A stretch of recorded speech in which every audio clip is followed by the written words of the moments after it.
Hey guys, this is Julia Miller. I am the founder and the director of Citywide Singles. I want to invite you to join me for just a minute here as I have a friend of mine, Hollie Plemons. Hi. She wasn't expecting this when she showed up at my house, and I said, Hollie, I really want to interview you. Hollie and I actually met in the GOP office. You did. That? I do. In the bathroom. Right. We were sitting next to each other when we were going through the precinct chair training, and she started asking me some questions, and we just really hit it off. And so I had asked her to come out and speak at my house, and this was several months ago, and she was talking to me about what she was going through with the Fort Worth ISD. So if you saw the previous interview that we did with Taylor Mondick, who is running for House District 95. House District 95, she knows because she's been block walking for him. He mentioned about some of the things that were happening in the Fort Worth schools. So would you just tell people what was happening in the Fort Worth schools you have a very interesting story. So I want you to hear Hollie's story if we have time for that. Okay. Yeah.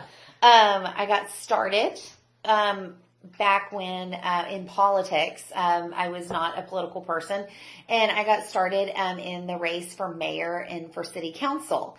And when that was over and done with, I just went back to my life, and everything was fine. Abbott had taken the mask mandate off of our kids. My youngest was 8 at the time in first grade, and he had had an asthma attack while he was at school. And I picked him up, and he was blue, and he got in the car. And if any parents have ever gone through the carpool pickup lane, you get your kid, you get him in the car, and you haul butt out of there, or you're going to be that parent that's slowing up the lane. So I take off, and he is getting his seatbelt on and putting his mask in his backpack, because this was not this last school year, but the school year before. And when we still had to wear a mask, and he was putting it away, and he goes, "Hi." And that was his airway closing up. And so I had to pull the car over, give him a rescue inhaler, and literally save his life. So I knew absolutely I'm not doing this the next year. I bought him gauze mask for the rest of the school year. And the school said, that's not a mask. And I said, yes, it is. It meets all the qualifications. So he wore gauze so that he could breathe. And it was nasty. Like up and down because they made them move their mask up and down as they ate. First graders, a boy takes a bite and then puts his mask back up and chew, and then down and up. And it was just disgusting. And I knew I wasn't going to do it the following year. So when Dallas did the mask mandate against Abbott's GA38, I knew Fort Worth ISD was going to follow. Sure enough, they did. And I had mainly Democrat friends. And so I knew that I couldn't fight the school on my own. And so I literally got down on my knees and I said, send me a circle. I need help. And the very next day he sent me a circle. My entire friend group has changed. Be careful what you pray for. You just might get it. And I had this amazing circle of red come around me, and I was able to sue the school district, and they instigated the mask mandate on Wednesday. We were in court on Friday, got a temporary restraining order, and the kids in Fort Worth did not have to start school on Monday with a mask mandate. And I just thought, I don't want my kid wearing a mask. It's dangerous. And I didn't think anything about politics or race or, the schools. Just, I don't want him to wear a mask. And all of a sudden I start getting called a white supremacist.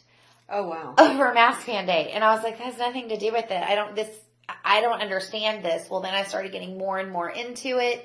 And my eyes got more and more open to what was going on. I started really paying attention to what my kids were doing in school. And I'm a stay-at-home mom, so I'm already very involved. But that was just me looking through their folder, helping them with their projects. It wasn't, what are you actually doing in class? And I had 3 in school at the time, 1 in high school, 1 in junior high, 1 in elementary school. So I had them all over the place, and I started looking into this, and I was like, you guys are learning some really weird things in school. And it just got me more and more and more involved. I totally think that is God. I've always been outspoken. I've always been friendly, willing to talk to people, and I don't mind being, I call myself the cheese that stands alone. Because if it's right, I will stand on it and I will die on that hill, and I will die alone if I believe that it's right. And so it was kind of natural. My husband says I was born for this. to complain. I know, and a nice thing to say. And so I just got super involved in the schools and continued showing up at school board meetings, and then realized that we need parents to show up to school boards, and we need parents to be involved. We need dads to be involved, and we need so much more involvement at home with these kids. The school is not going to be able to fix these issues that we're asking them to fix. They're not going to. It's a home issue is where it needs to start. It's like we're asking the government to fix our homes. No, they're never going to fix our homes. They're going to make it an absolute disaster. We have to do that by bringing back the community of your neighbors. You know, you pass the neighbor's house, you get in trouble at school, and Miss Jones is going to be like, I heard you did so-and-so, and you're going to get it the whole way down the street until you get home, and then you get to mom and dad. We need to bring that back into our schools, and that's really what I try to empower parents to come to the school board meeting and see that it actually can be quite fun. They say a lot of crazy things, and it's very interesting to sit there, and because you're like, what did they just say? Did they really just say that, like in open? It's not a secret. And then I saw that we need some legislators, and this is going to be political, and I want us as taxpayers and as we the people to be the one taking the main role of this is what we're going to do, but we also need to have the backup of our legislators. So I became a precinct chair and started dedicating my time to candidates in the primary. And then after the primary was over, I said I'm picking one candidate, and that's the candidate I'm going to work for as hard as I possibly can, and that was Taylor Mondek. A great guy. He is a great guy, and I put all of my efforts into helping him. My kids have gone block walking with him before. One of them went block walking with him. The other two of them, we did an event with him. Oh, good. They love Taylor. Right. And it's just showing up and getting involved. And I don't have a ton of time on my hands. Like, I'm not sitting around eating bonbons all day just because I'm a stay-at-home mom. But I did have some time to give back to my community. Right. And so I just got super involved. That's my story. Right. Well, thank you. Well, I think you had also mentioned at one point when we were talking that some of the books that you saw that the kids were bringing home. Can you talk about that a little bit? My kids didn't bring home any books that I knew anything about. It was me. Currently I'm dealing with a book in a school with a lesson plan that's very anti-police. Oh. And the lesson is extremely illegal, and the school knows that I know, and they're allowing the teacher to do it. It made a child in the classroom whose parent was Fort Worth PD, because they asked the kids in the class what they feel about the police. And so then I threw a fit about the lesson. So the teacher felt very emboldened because the principal came to her and said, the mad mom knows about what you did. My kids aren't even in that school district anymore. And she knows, and she's upset about this, and we're going to go ahead and support you. So she was just very emboldened to double down on the assignment. And she had all of the kids read their answers in class.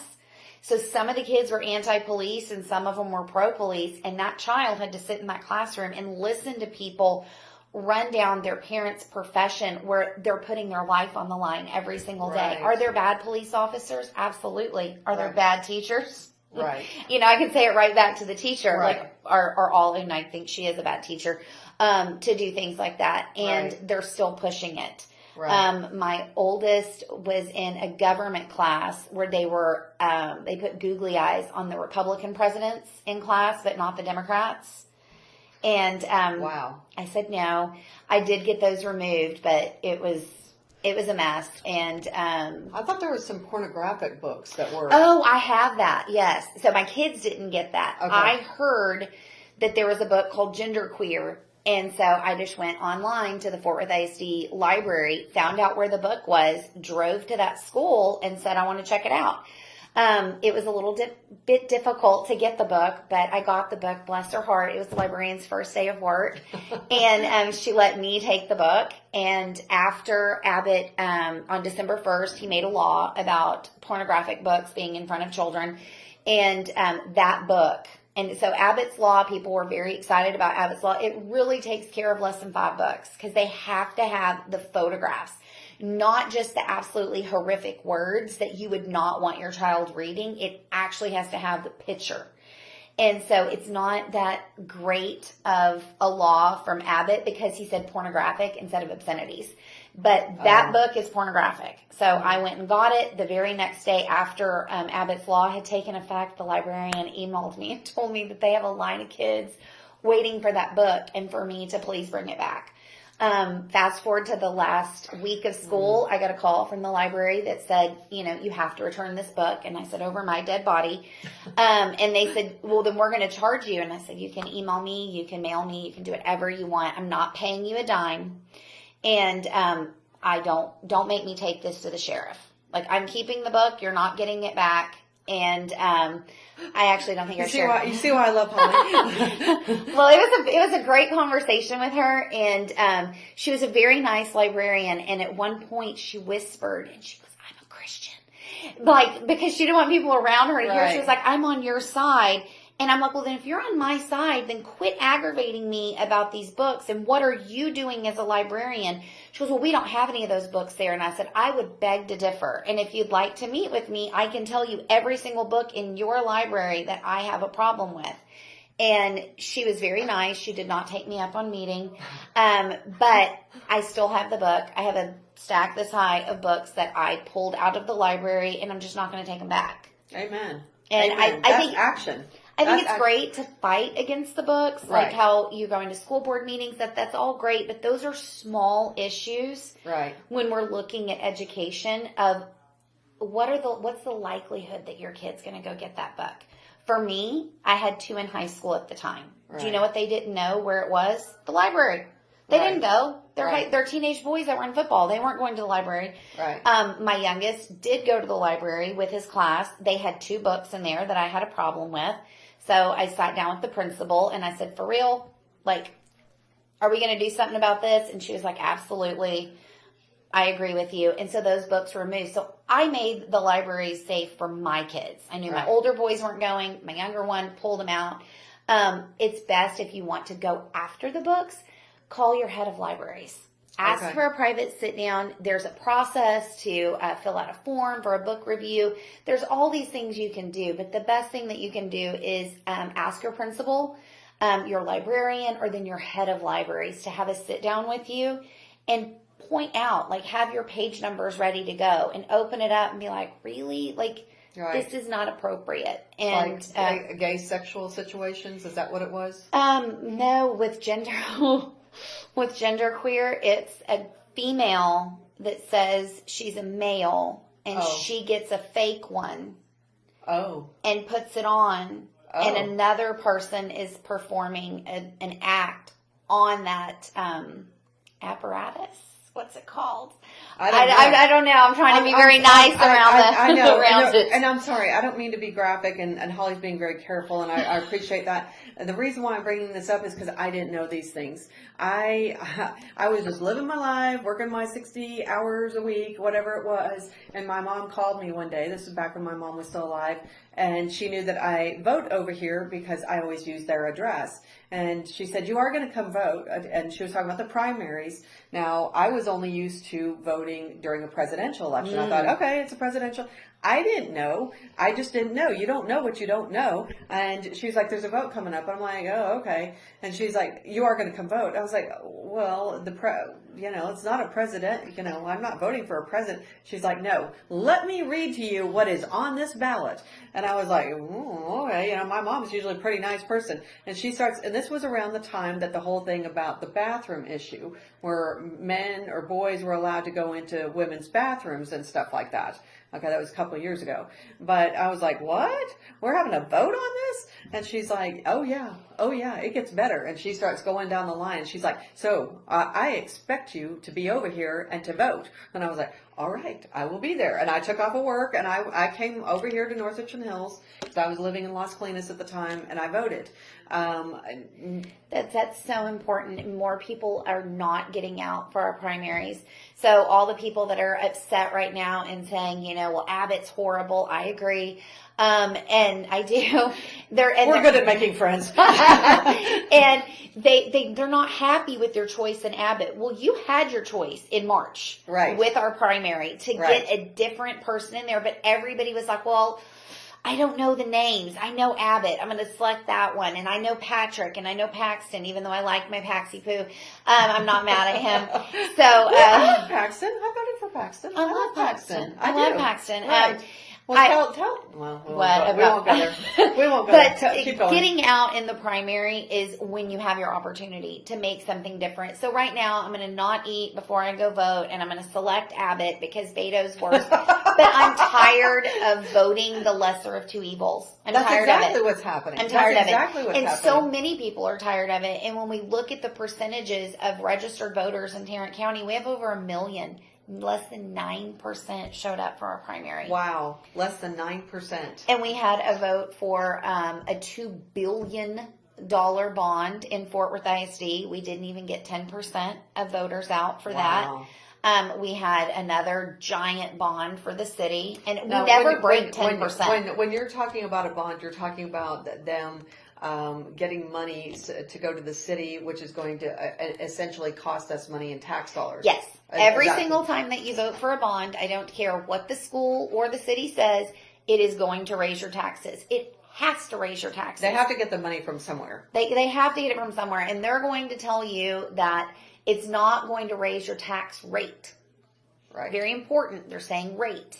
But your property values are still going to go up. So when you get your bill in the mail and you've got your 86-year-old grandma that's saying, well, they said it wasn't going to raise my taxes, and she pulls out last year's property tax bill and next, this one's going to be higher every single time because the property Right. values are going up. So the rate might be the same, but they're still going to get more money. And then they're coming to you asking for $2 billion more. Right. And I mean, I'm in a very, very tiny school district now of 1,600 kids, and they're going to be pushing a $100 million bond next year. $100 million? $100 million Oh bond my for God. 1,600 Think kids. about how hard it is just to come by $1 million. Multiply that by 100. That's $100 million for a small 1,600 kids. Yeah. school. It was 72-ish thousand in Not that we don't for want $2 we don't want billion. improvements or things to I happen. want everything for the kids. Right. And if the school district, my bond buster friends would be very upset with me for saying this, but if a school district's doing everything right, if they're educating your kids, if they're being financially responsible, if being good stewards of your money, they're Right. not pushing like my new school district, they're not pushing any of this woke garbage, things like that. Right. But they need these buildings, and these buildings are very expensive. I would be okay with voting for a bond because where are they going to get that amount of money from? But it's the school districts that have so much money, and all of our school districts Right. have more money than they've ever had, except for there's 50 school districts in the state of Texas that did not accept ESSER money, and that's federal money that came with tons of strings. One of the strings is the lunch program. If your kids are in school and they're getting free lunch, that means that your school accepted the free lunch program. In accepting this year's free lunch program, just this school year, not the one past, the school district has to have transgender bathrooms. Biden tied the lunch money to transgender bathrooms. Wow. So Fort Worth ISD had a big to-do 7 years ago. That was seven. When the superintendent first came, he tried to do the transgender bathrooms. And Dan Patrick even came to our school board meeting and spoke out against what he was doing there at that school board meeting, and it didn't pass. And so I know that Fort Worth ISD would be gung-ho to say, yes, we're doing transgender bathrooms. They've been silent about it. Most schools have. Right. They've been very quiet about what they're doing. It's just they're going to allow it. Right. But they're not telling you. They're not telling the parents. So I have all boys, but if I And had if you don't show up to these things, Yeah. you don't know that these things are going on. And when you wake up and realize that this has already happened, it's too late. so hard. It's too late. It's so And hard. it's already, once it's been implemented, it's hard to go back and turn back the hands of time and remove things that you're like, this isn't right, but this isn't right. Well, it's too late. We didn't show up. You have to stand up immediately. As Christians, we have a moral obligation to start showing up at our city council meetings, at our school board meetings. I know it's a sacrifice. Even going to, like, I went to the GOP office. I was just trying to figure out what was going on. I was like, I don't know what's wrong, but something isn't right here, and I need to know what's going on.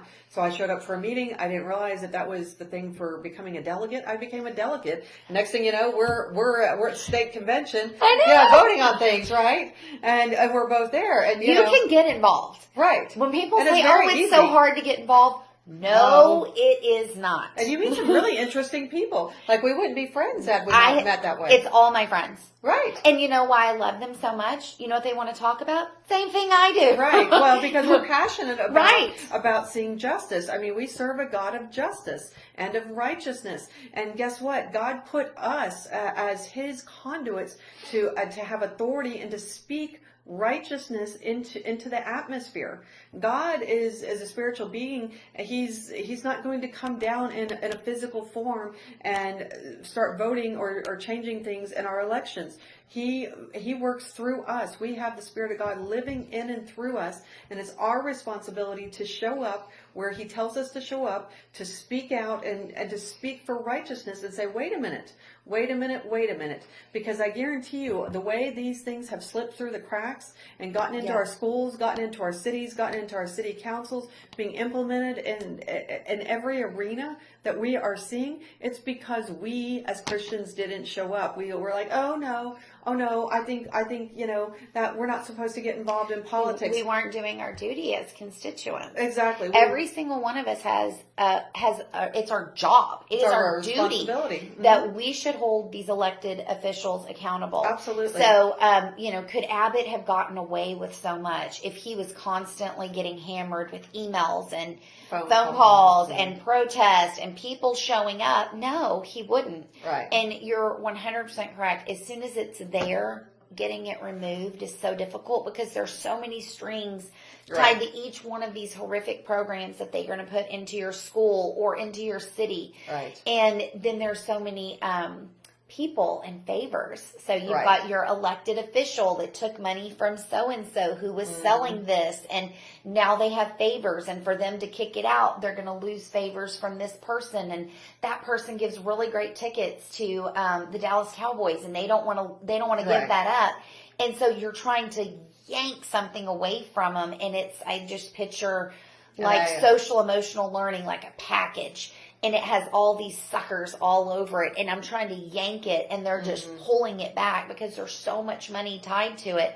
And you're trying to yank it out of there. And they've already had their time to go and sell it. Because that's what they do. They're selling it. They're selling equity. They're selling social emotional learning. They're selling critical race theory. They're selling it. And they're very good at their job because they're salesmen. Right. And so now they've sold it to the parents. Right. This is just something to make your kid feel safe at school. It's social emotional learning. No, it's not. It's garbage. It's called parenting. Right. And you're letting the government parent your kids. Right. I want my values pushed off on my kids. They're more confused than ever. They're so confused. The data, so they are saying about social emotional learning that there's data to support it. Neat. So I asked for that data from the Department of Education. They can't give it. They can't give it because they don't have it, and they do not have any data on DEI being pushed into schools, equity. Lots of people have DEI departments. That's Department of Equity and Inclusion. There's a whole department for that? Oh, yes. Fort Worth ISD pays over $2 million a year in salaries. $2 million? In salaries. Oh, my God. Yeah, for this particular department that has zero measurable results. Zero. Wow. Zero. And so I went and I took the STAR results. I hate the STAR, but it is our metric system that we're using in the state of Texas. So I looked at, there's over 1,200 school districts. So I put all 1,200 of them in an Excel spreadsheet. What year did they start DEI? What do they have it? If they don't even have it, then I deleted them. And so what year did they start DEI? That goes here. And then I went a year before for their STAR scores. And the STAR scores you want to look at is reading in 3rd grade and math in 7th. And so I took those and put those stats in there and then just followed it as the DEI continued. Not one school had their scores go up. Not one. Oh, wow. I have said this at the State Board of Education. I have said this at the GOP convention. I have said this to every single elected official that I can get to not even stand still. I'll walk with them and I will tell them. I have told my school board. I've told the Commissioner of Education, Mike Morav, with TEA. I had literally went to him and said, you need to go do the same data that I did. And y'all are going to probably be able to do it a heck of a lot faster than me. They don't care.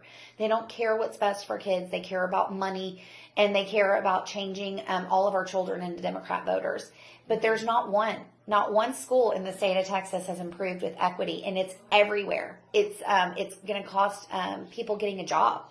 I've got 3 straight white conservative males. I'm worried about them getting a job because all of these companies are bringing in their equity, Department of Inclusion, and they're literally hiring based on color. Wow. And that's a violation of the Civil Rights Act of 1964. We're going backwards.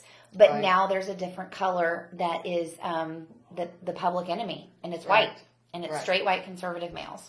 Right. And my kids are feeling it. Absolutely. Right. My oldest is in college at a very conservative college, but he is in Dallas. And he feels it. And he's worried about getting a job. And my husband is switching careers right now. He's nervous. He's very nervous to make this change. But he needs to because he works for a woke company and he's had it. So he's out of there. So he has to find something. And if we don't start standing up, and it makes, when I speak out about equity, Black and brown people are 100% not affected about me saying it. They don't bristle up or anything. None of them. No. It's white people. Right. Because they're like, oh, I think you said something racist. Yeah, but I didn't. Right. So we can have this conversation and you need to learn about it. And they're like, yeah, but it makes me scared.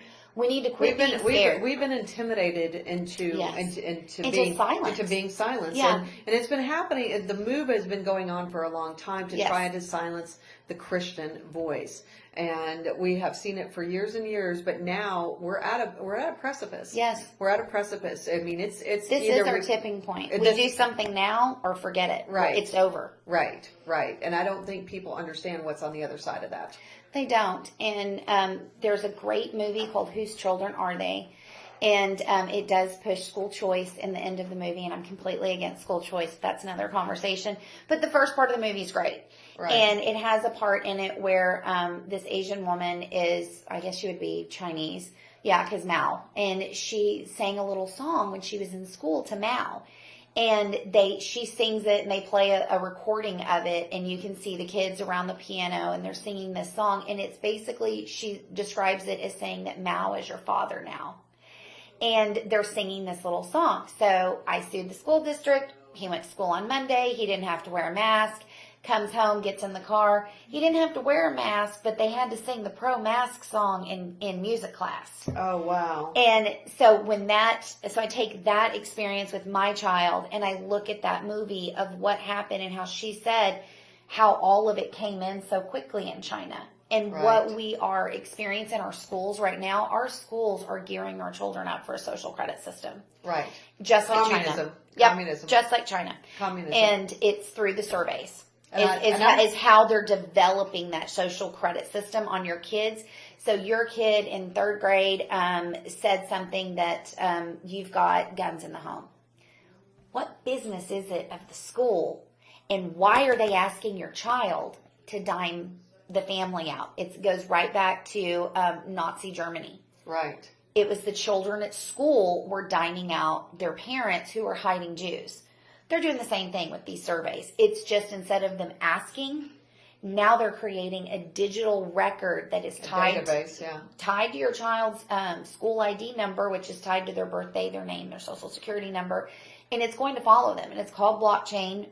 If people are trading Bitcoin, they've heard about blockchain before. It's so much more than that. And blockchain is dangerous, and I do not want my children on blockchain in any way, form, or fashion. And fight very, very hard to remove them from that. So If your schools are doing surveys, no, opt out. You don't want to do it.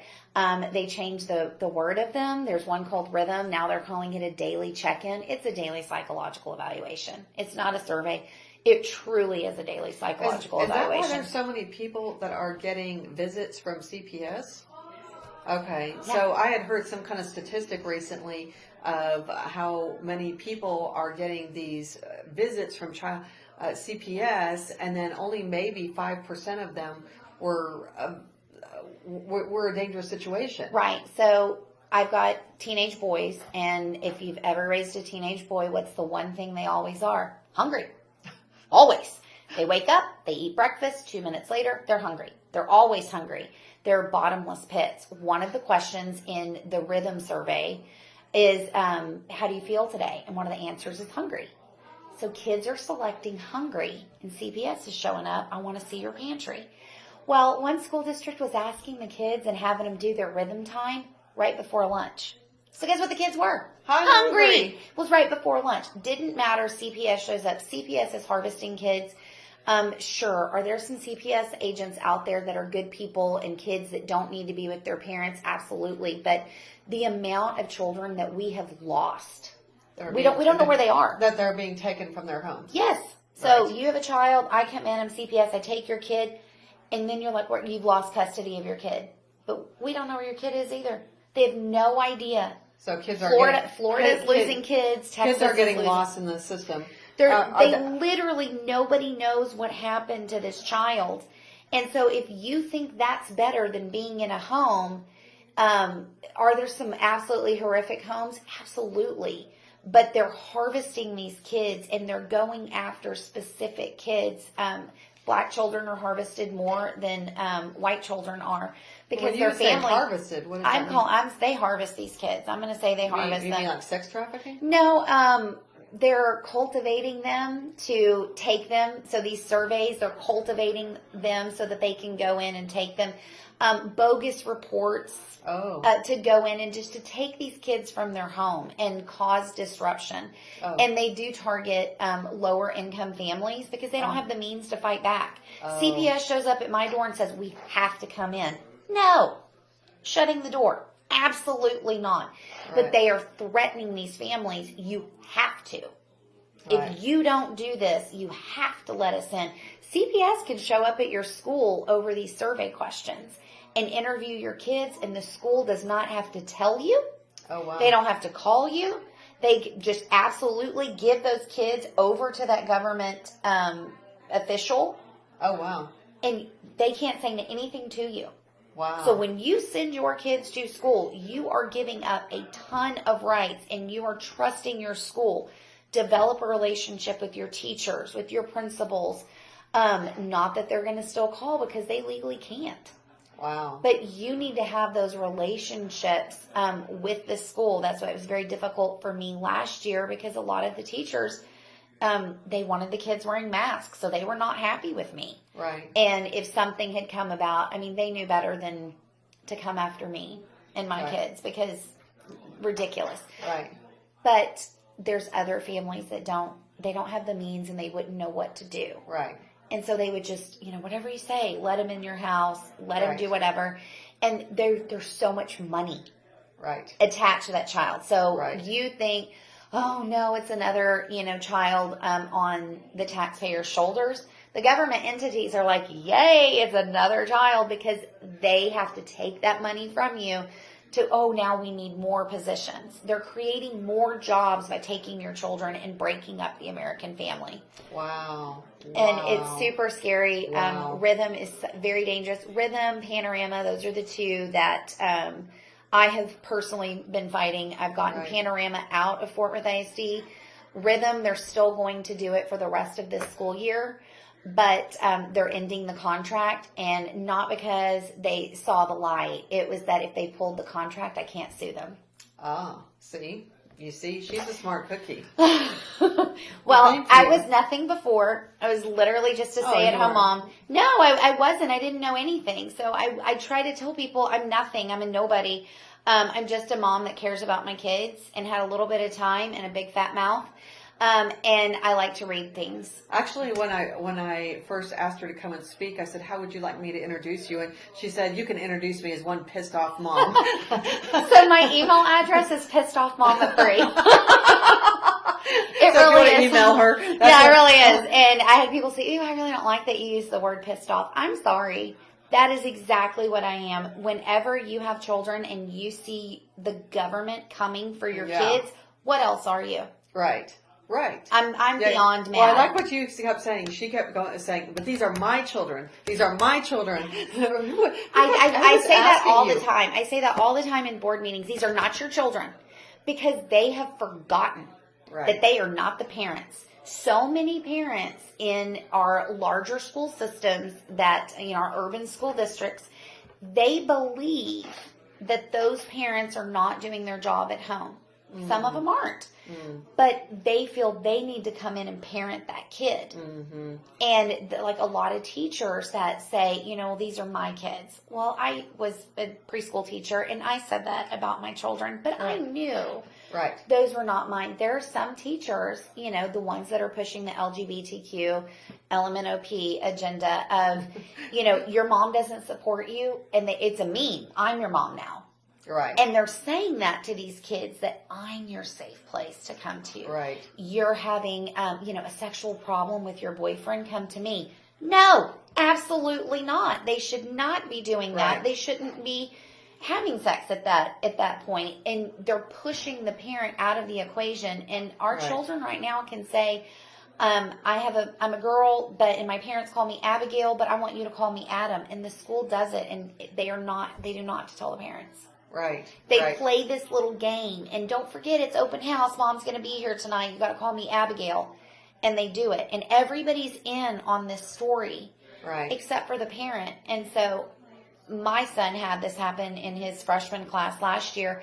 Everybody knows that mom has died. So it's a single dad raising his daughter. And she says that she's a boy. And I know. All the other moms know. The kids know. The staff knows.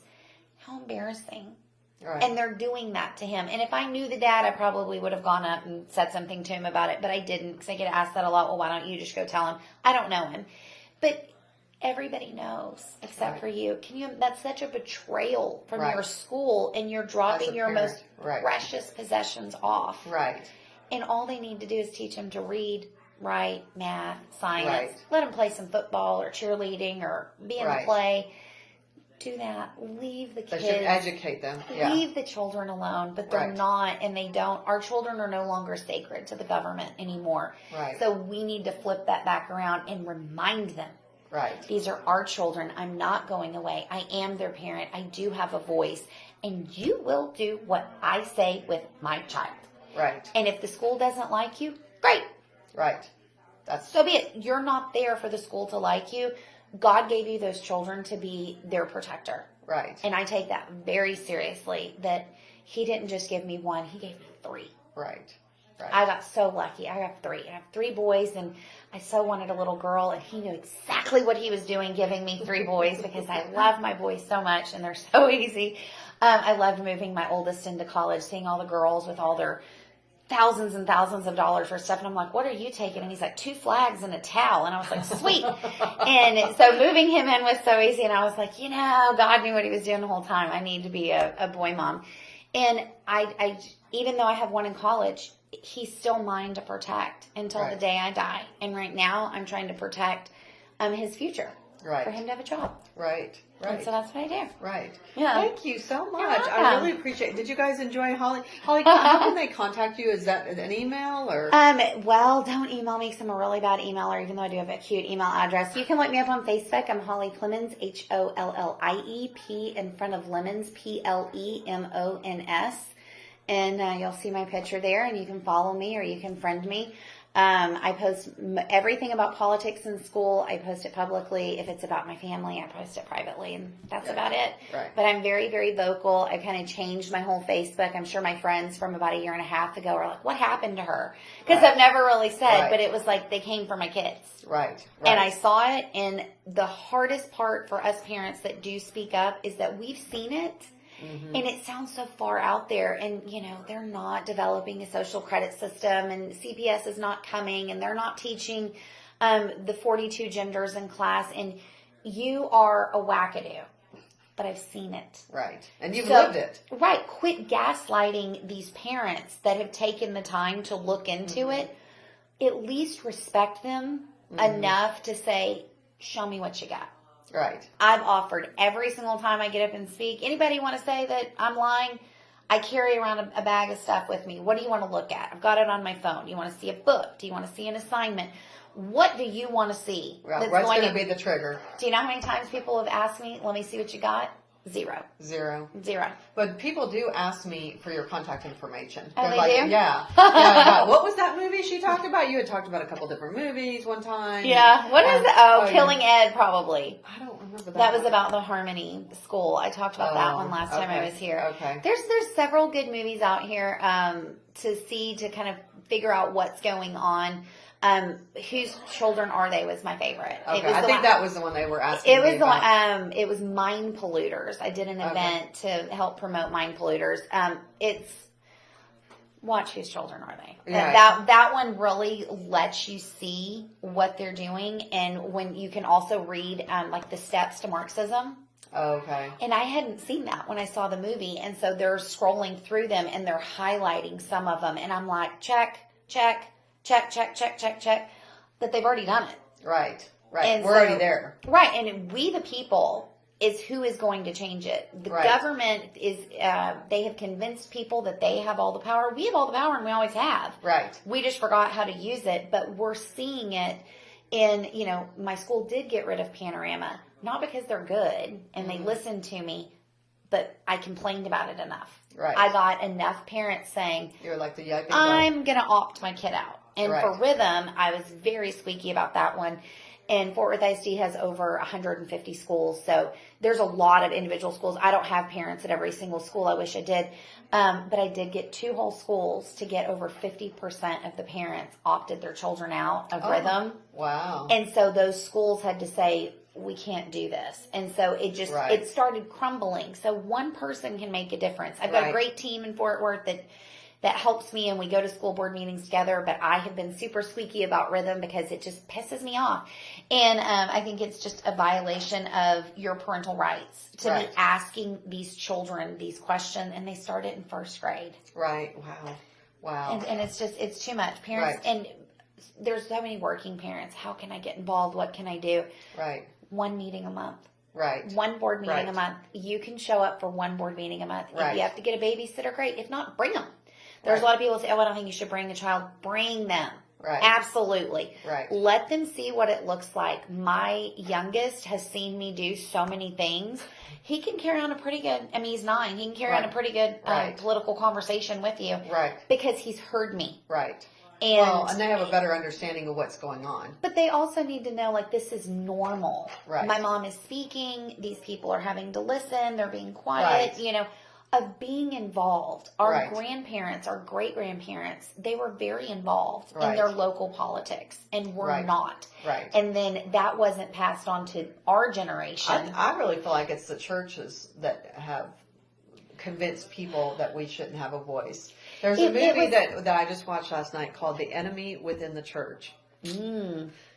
You do have to pay for it. You can go online, but it is very interesting as to the history of how we got to where we're at. It was don't talk about politics or religion or money. Right.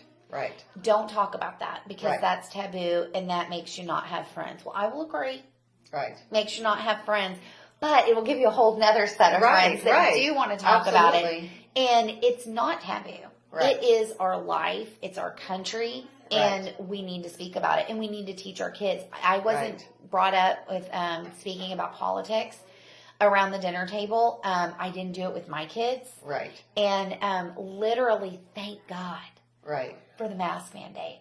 And I know that's a very weird thing to say because I was very much against it. But that for me, that's that's what I turning needed point. because Right. I never wore a mask. I was very vocal about it when we were Right. forced. Right. I was the person that was, excuse me, ma'am, here's your mask. I don't want it.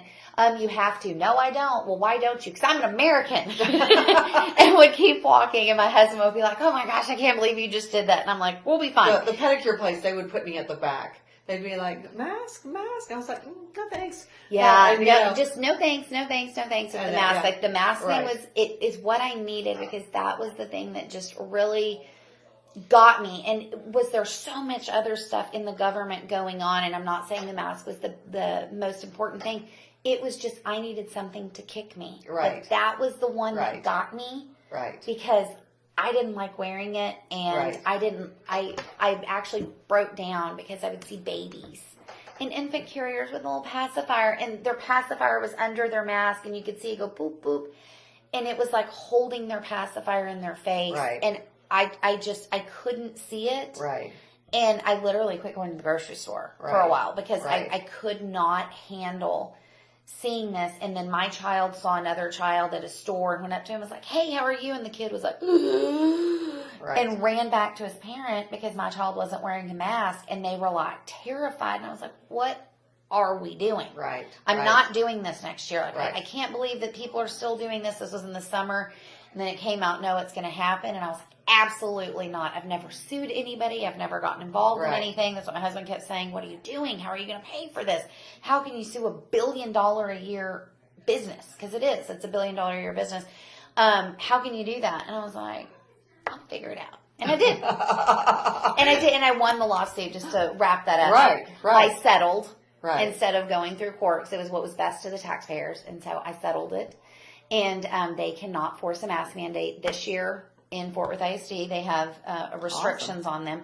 But I couldn't legally bind the board for next school year. So next school year, if they want to do it, parents are going to have to sue. Right. And Right. it cost me and my group from start to finish from the year before I got involved and then the year I was involved, $40,000. For comparison, for just this last school year, our school district spent $750,000 of taxpayer money fighting me in court. Wow. And what we got in our settlement was the same thing we asked for on the first day. That was it. It never changed. We asked for a small list of things that we wanted with parent choice in regards to the mask. Mm-hmm. That was all we ever asked for, and they finally agreed to it after they wasted $750,000 of taxpayers' money. Wow. Because they're corrupt. Wow. And flip your school board, run for school board, help somebody, find a candidate that you like. Is there a candidate that's local? Great, go help them. Are they not local but you think they're great? Go help them. Right. Reach out to them and say, I'd like to really help you. I'll block, I'll phone bank. You tell me what to do. Like, how involved do you want to get? It's very easy. And the candidates will suck you up as soon as you say you want to be a free volunteer. They'll be like, absolutely. Or some of you have seen that I invite you guys.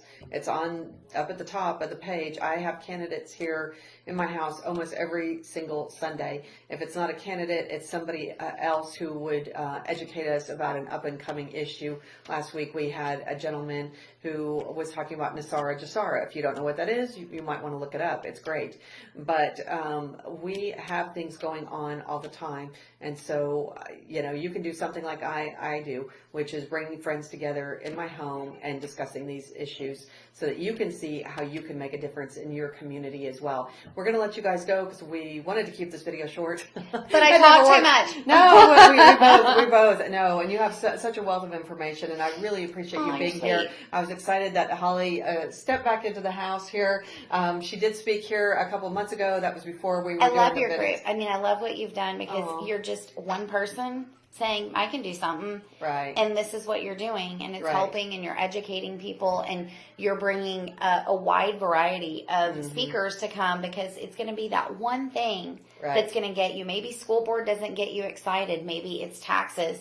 Go to your commissioner's court. Maybe it's how things are run in your city. Go to city council. Maybe you want to be a Gold Star member and go all the way down to Austin. Right. Go. It's fun. I thought it was fun being a delegate. I really liked being a delegate. Being a delegate. Yeah. I can't wait for the next one. I know, Me that's too. what I thought. I thought this is, You know, it's interesting. That's what I could say. There's it part makes of it you feel like you're a part of something, right? Like you're doing something. But did you feel a little bit stressed? Like, so part of the time I felt stressed.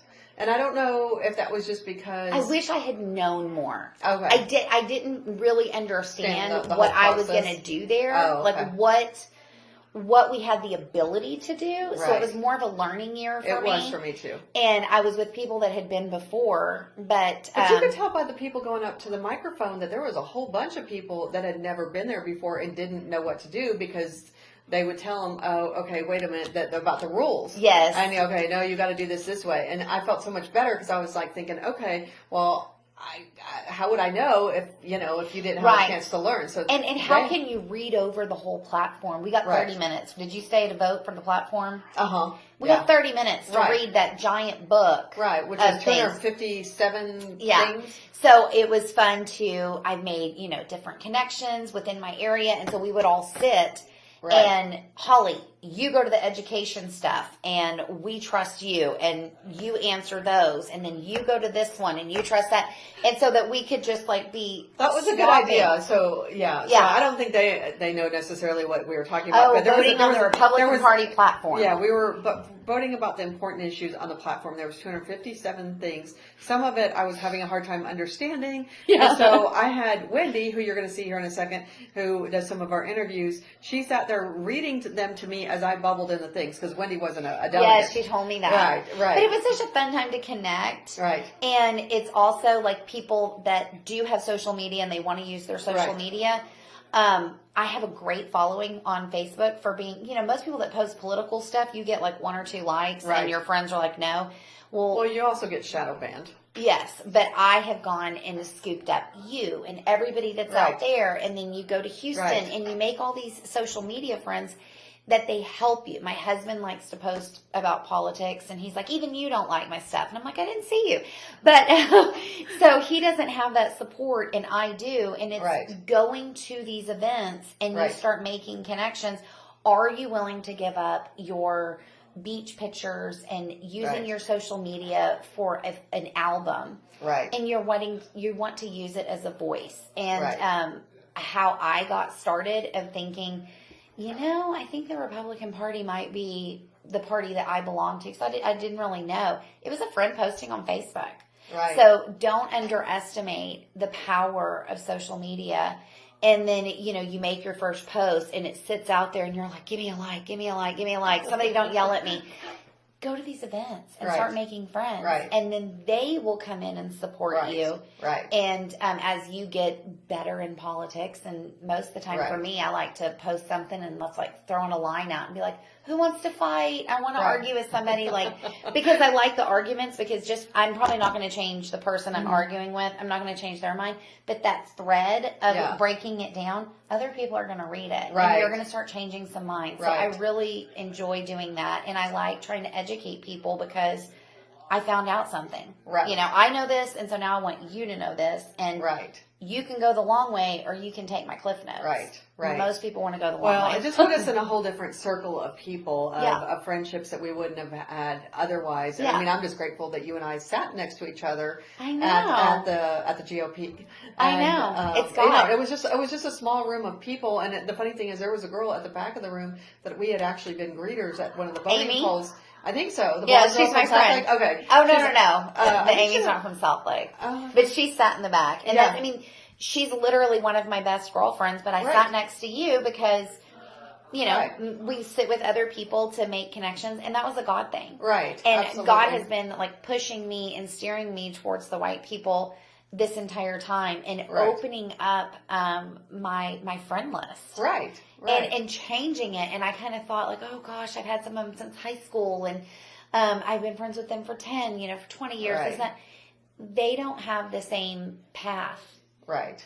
That I'm on. Right. I have a different path. And I didn't even realize that I had friends that were atheists. Right. Because we'd never discussed it because you don't discuss politics and religion. Right. So I had never said anything about it. And it was things coming out of this is what I needed. I mean, I truly feel that God was and just picked me up and was like, this is what I have been preparing you for. We're a single adult ministry. Yes. Citywide Singles was developed to be an outreach to the single adult community, primarily people over 35 or whatever. We do have some people in our that are in their 20s, like Forrest and Jay, who are in our group. But for the most part, it was developed for more that age group, just because that's the group that I taught, Bible study to, and that sort of thing. So I don't think anybody saw me taking that change from doing just Bible study to now intertwining the political with, I always call it the political intertwine with the prophetic, because a lot of it does intertwine, and they do cross paths. They do. And this was not what I had planned. I assure you it was not what I had planned.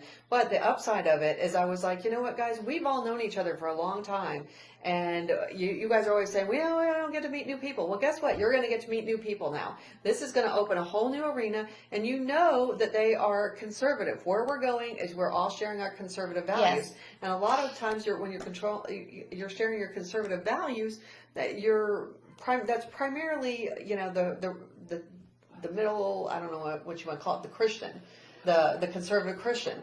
And so I was like, you know what? This is nothing but good things. You guys are going to meet more people that are on the same path that you are. You just didn't know that they were out there. It's like I feel like I'm learning the souls that I'm going to see in heaven. Right. Because I'm getting to meet all of these different people. Right. And just opening up my whole world. Right. And this was not what I anticipated. I wanted to cook dinner and bake cookies and decorate my house. And organize. We both like to organize our house. Yeah, I really, my house is so disorganized right now. If anybody walked into it that knew me from a year ago, they'd be like, control. I had it under control. And I know, it's what happened. Right, exactly. I leave my home on the weekends to go block walk and leave my teenagers. Oh, that's what happens. And a 9-year-old and a husband. And those 4 don't know how to throw away anything or close a cabinet door. And so it was like, okay, well, we're just going to have to worry about that later, because you know what I'm going to have? Always dishes to do. Right. And right now, I need to fight for my kids. Right. And our nation. We need to be fighting for our nation. So you guys be praying for our nation. Thank you for hanging in here with us. Thank you for joining us, of course. I'm Julia Miller. I, again, am the founder of Citywide Singles. However, we will be uploading this post onto the YouTube channel called Lone Star 355. That is our new channel on YouTube. I think it's also on Rumble. We want people to know, so if you have people that you want to see this video, even if they don't watch the whole thing, if they watch part of it, if you want them to see it, just go look there. Of course, subscribe to our station, and then you can be able to forward that video. Okay, I love you guys. More importantly, God loves you. I hope you have a great evening. Yay.